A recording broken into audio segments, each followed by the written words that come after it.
makik-away jud ko sa bar. Like, would always say, Tito Nonoy, mag-speech and everything.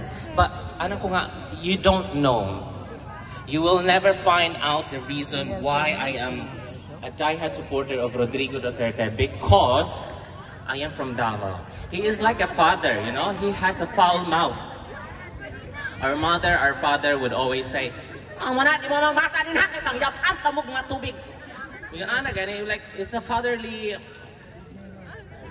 and that's how our parents sometimes, not all parents, but that's how we are. But the love he showed us for the country, for the people, especially in Davao, that time. And I told myself, this person is worth of my respect and my support. And amen. Tama. Amen. And that's the reason why until now I am a diehard supporter of the Dutertes.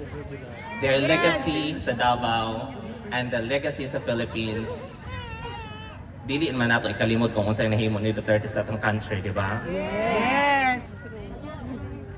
O 10 years passport, 10 years nga driver's license, 10 years nga 10 years nga wala interest sa imong loan. Charis! Charis! Charis! Joke na ba na? As in? Tuupod ko. Bitaw oy. And this is a very unfortunate event for the country. Yeah. And for President Duterte. But we are here. This is our time to give back, to pay back for all his sacrifice sa atong country, and for doing so much, for doing his job, and mo ni nahitabo karon. Ikaw na po? Ha?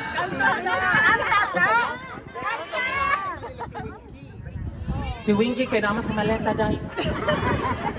Kausa si Winky. Taga-asa ka dahil? Ninyo kagapang. Ha? Asa man? Anong wala man? Wala pati ati 10 years ra? Oh, deserve.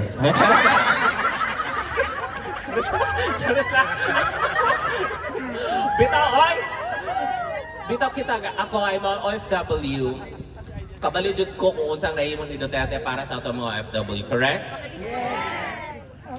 We are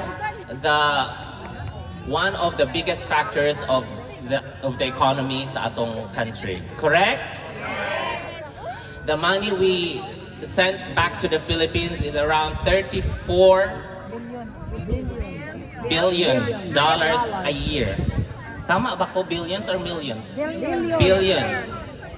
And yet, kung magka-problema ta, dili man ta mga gobyerno kaayo. Kung magka-problema ta, maingor man ta Ginoo. Diyos sila! Ano naman ta? Diba? But we are probably the most neglected sector of our community. But Duterte, he showed love and he showed that he protected us. You know, nahitabo sa Kuwait, you know, nahitabo sa Middle East and everything like that. And that alone, nakaingon ko nga, tama gid ang akong pagsuporta sa akong presidente. Correct, madam? Yes. Oh, kamo na dire. Bitaw oy. Dili na. Kanta ba? Wala daw makanta. Okay. Isigin ba? Reklamo naman sa ante din ako. Muna, daghan kay salamat, Sir Alvin. Sir Aldo, daghan kay salamat. O daghang kay salamat sa inyong pagtambong diri unon ta kanang ipadayon pa nato ang atong pagsuporta. There are so many ways how to support a president, how to support a former president and VP Sara. You need to vote PDP straight, good. Laban, laban, laban, laban. Wala nang bawian, okay? We need to show that support, the solidarity, and kainit balay diri. Nag-leather.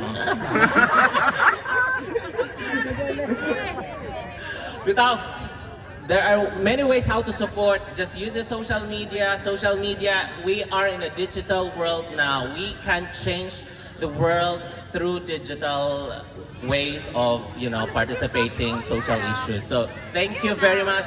Use your social media. Use your platform. Kung unsa man yung platform, kung unsa ba na, basta laban lang.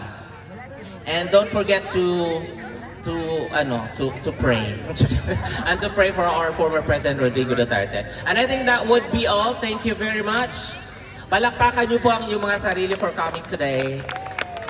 Thank you, thank you so much. But also, I would like to add up to the statement of Tito Nonoy. No, this effort is not only limited to me, to Aldo or Menchi, but actually you guys being here, the people behind the sound system, all of the people who actually contributed to make this a reality. This is a collective effort. This is the spirit of Filipino solidarity. Kaya kayo nandito ngayon. Pasalamatan natin ang ating sarili because this will not happen kung wala din kayo nag-participate dito ngayon. Yes. We need each other hanggang sa dulo talaga. Hindi kahit dalawa, tatlo, isa, just a quick pag-usapan natin ano ba yung reason bakit talaga naisip ko on day one na kahit maisang Pilipino dapat may makita si Tatay Digong doon sa ICC. That was my expectation. I only wanted Tatay Digong to feel not alone. But apparently that is not only limited to me. It resonated to everybody here today.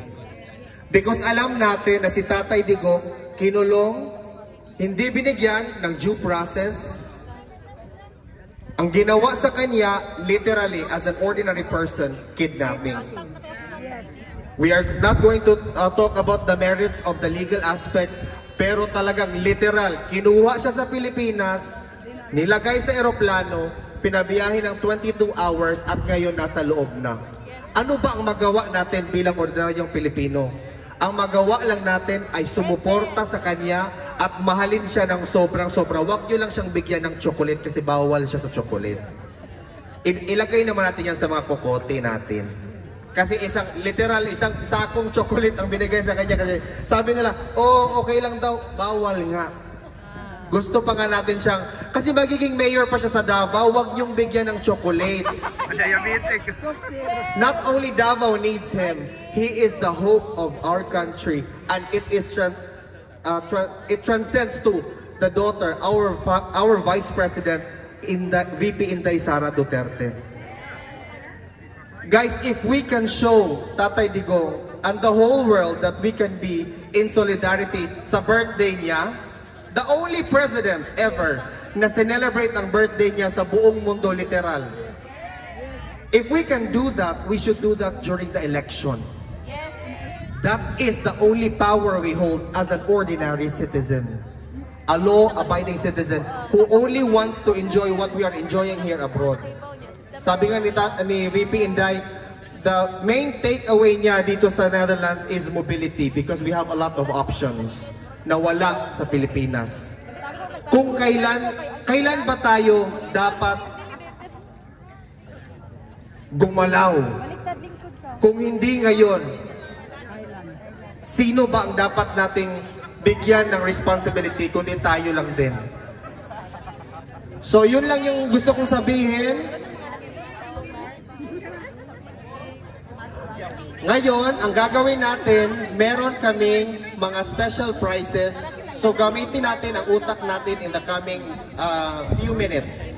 Kasi we will be asking questions and there will be special prizes exclusively in support of our former President Rodrigo Roa Duterte and also to our Vice President Inday Sara Duterte.